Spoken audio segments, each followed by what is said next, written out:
ಎಷ್ಟು ದಿನದಿಂದ ಆಗ್ತಿದೆ ಈ ಸಮಸ್ಯೆ? 15 ದಿನದಿಂದ 1 ತಿಂಗಳು ಆಯಿತು ಅನಿಸುತ್ತೆ. ನಿಮ್ಮ ಆದಾಯದ ಮೇಲೆ ಯಾವ ಥರ ಪರಿಣಾಮ ಬೀರ್ತಿದೆ ಇದು? ಆದಾಯ ಏನು ಬಂತು? ಇವತ್ತು ನೋಡಿ 120 ರೂಪಾಯಿ ಲೀಟ್ರು. 60 ರೂಪಾಯಿ ಇದ್ದಾಗ ಇವತ್ತು 300 ರೂಪಾಯಿಗೆ 2.5 ಲೀಟ್ರು, ಅವತ್ತು 5 ಲೀಟ್ರು, ಮಿನಿಮಮ್ 36.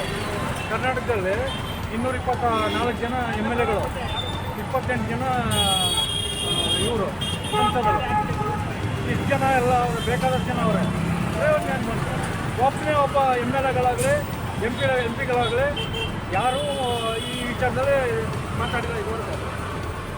ಏನಕ್ಕೆ ಇವರೆಲ್ಲ ರಾಜ್ಯಭಾರ ಮಾಡಬೇಕು ಈ ವ್ಯವಸ್ಥೆನಲ್ಲಿ, ಪರಿಸ್ಥಿತಿನಲ್ಲಿ?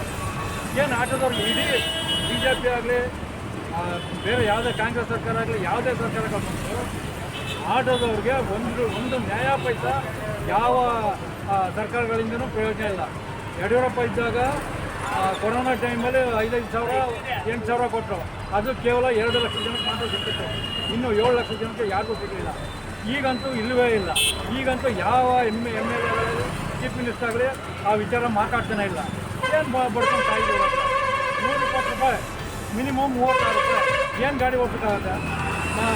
ಆಟೋದವ್ರು ಏನು ಮಾಡಬೇಕು? ಅದೇನು ಕಣ್ಣೇ ಇಲ್ವೋ ಈ ಸರ್ಕಾರಕ್ಕೆ? ಜನಪ್ರತಿನಿಧಿಗಳು ಮನುಷ್ಯರು ಏನಂತಾನೆ